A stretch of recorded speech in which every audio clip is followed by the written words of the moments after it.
Hello and welcome everybody to part 2 of Grubby versus AureS. When last we left off, AureS was about to move into the base of Grubby, and to engage here, this is a lot of zealots here for Grubby, but not a lot of stalkers there to deal too much damage.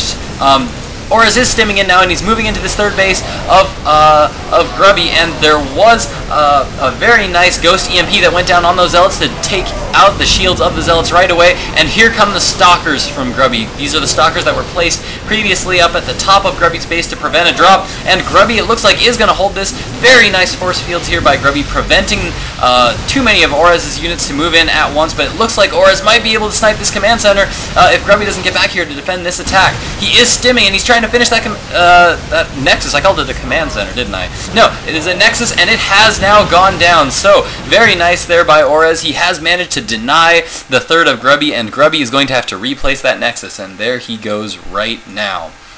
Now, there are some DTs coming across the map now that Grubby did warp in, and these are going to be able to do not too much damage. AureS does have this missile turret up front here that he will be able, to see these Dark Templar as they come into his base, as they are cloaked units.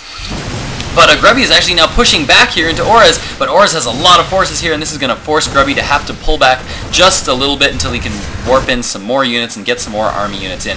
But this is exactly what I was talking about in part 1 of this video. Because AureS has this stim tech on his infantry, he does have the ability to chase down any units by Grubby. If Grubby pushes out and overextends by just a little bit, then AureS has the ability to just chase those units down because those units are much slower. These gateway units tend to be much slower than AureS' units with those stims going on. So, those Dark Templar, looks like they did manage to get into the base and destroy a few workers. Wow. 30 workers? Is that right? Wow. It looks like I might have missed a drop here, ladies and gentlemen. I might have to go back and check that out, because I think there was indeed a drop. We're going to go back just a little bit and try to see what exactly happened there. I am going to speed this up just a little bit just to see if we can get to that point. Yes, indeed, and there's the Dark Templar that came in and was dealing a lot of damage to both the main and the natural.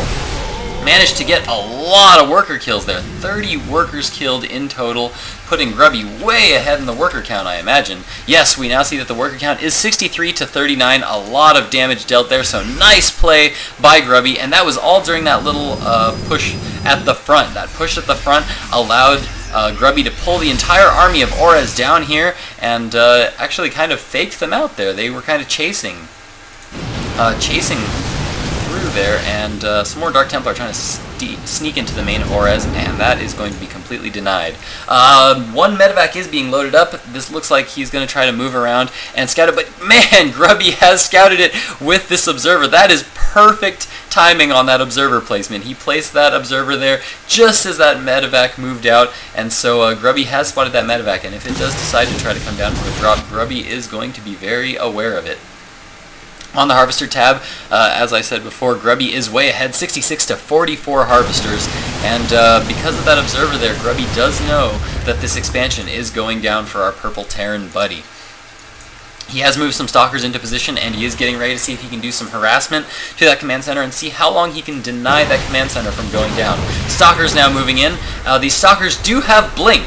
This is something that I really like to see from Grubby. I think this is something that Grubby does rather often. He does use Blink Stalkers. Blink Stalkers are an excellent source of quick scouting and damage. The Blink Stalkers are able to move in, deal some quick damage, and then just blink right back out again, having no damage dealt to them. I believe they can even outrun Stim with their many blinks, because they can blink, I believe, once every 10 seconds or something like that. I think that is correct. I am not a Protoss player, so I'm not entirely sure, but let's see. Yep, 10 seconds. I was correct on that.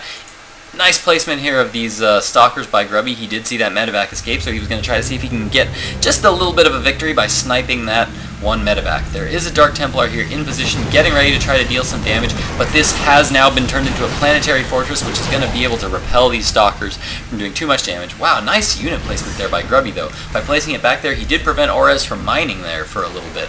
So a little bit of mining time lost there for AureS. Now, a third has been established now for Grubby. He has now pretty well established that third, and he has now thrown down a fourth base. So if AureS doesn't come in and try to deal some damage here very soon, then Grubby is going to start to out-macro him by quite a bit. As we can see, the food counts, there's already a big difference in food count, 182 to 133 food for Grubby, favoring Grubby rather. Some Dark Templars moving in, trying to deal some damage to this army before it gets to the front door of Grubby, but very nice scan there by AureS allows him to clean that up. Grubby now pulling back, putting his units in a nice position to defend both his third and his fourth, as well as his natural. So that is some good unit placement there. And here comes the engagement from AureS. AureS is now moving in, and there is now a Colossus out onto the field. Excellent placement of this Colossus by Grubby. It is up on this high ground, just dealing lots and lots of damage to these little infantry units here. And the forces of Grubby are just going to move in and overrun the units of AureS. It looks like AureS has now fallen behind, and Grubby is going to be moving in here for the kill. I expect that, yeah, with that fourth expansion, there is just not going to be too much that AureS can do. He is now behind. Unless he places a quick expansion out here, then he is going to not be able to defend this attack and going to lose the game. He is almost down in food. Grubby almost double the food count of AureS right now. 167 food to 94. This planetary fortress, I cannot imagine, is too long for this world. Very nice again with that excellent stalker placement by Grubby. This is just such a good move by Grubby. By placing this stalker here, he's going to get some worker kills, and he's going to completely stop these workers from mining if AureS does choose to pull back, which I imagine he will. Okay, and he chooses to attack with his SCVs. This is just very good map knowledge here by Grubby. It's these little things that can help you to gain those little advantages, and that can help you to win games, especially at this pro level, at this grandmaster level. It's really the little things that matter. At this level, all players really know how to macro well, and you have to go for smaller wins. You go for small gains, such as taking out medevacs, sniping medevacs here and there, and gaining just small worker kills here and there. And just this map knowledge that Grubby used to get a few worker kills here is just excellent, excellent play by Grubby. Just shows how well rehearsed he is and how well thought out his play is. There are now 4 Colossus on the field though, and there's not going to be a whole lot AureS can do to stop that. These Colossus are just going to come in and get a lot of worker kills. Holy cow, was that a lot of worker kills from those Colossus. Very nice move there by Grubby. Just moving in those Colossus, they have really, really long range, so they were able to get a lot of kills in and then just pull back as soon as he sees AureS' army moving in. AureS does now have some Vikings on the field though, which will be able to deal with those Colossus, because those Colossus, while they are ground units, they are very, very tall and are able to be shot by air units. The forces of Grubby now moving around to the natural expansion of AureS, and again, just this is going to be some excellent placement, and another just small gain here by Grubby. Grubby, from here, he can place his Colossus on this high ground and deal a lot of worker damage. Yes, and that is exactly what he is doing. He knows that AureS' infantry units are not going to be able to walk down this ramp, so he can just place these here, try to deal some damage, and then if those army units are to move into this area, he can just pull back, and AureS rather has to come all the way around this ramp here and come all the way around here just to try to snipe those Colossus. So again, very nice solid play by Grubby. Grubby at this point, he knows that AureS has no 4th expansion. He knows he's ahead, but he's just playing safe and very, very patiently here. He is now maxed at 200 food. And even at that, he's just expanding, he's taking another expansion, and he's just poking in here and there. Very nice EMP there by AureS, but man, this is just a lot of forces. See how it took out all the shields of Grubby's Stalkers and Zealots there. But man, that is just so much damage that is being dealt. Nice, and all my doggies are barking in the background. Awesome. And my roommate's here, yay! Alright, so, the forces of Grubby are now moving across the map and just doing a nice little contain. You can see the movement of his units here as he moves left and right across the map here.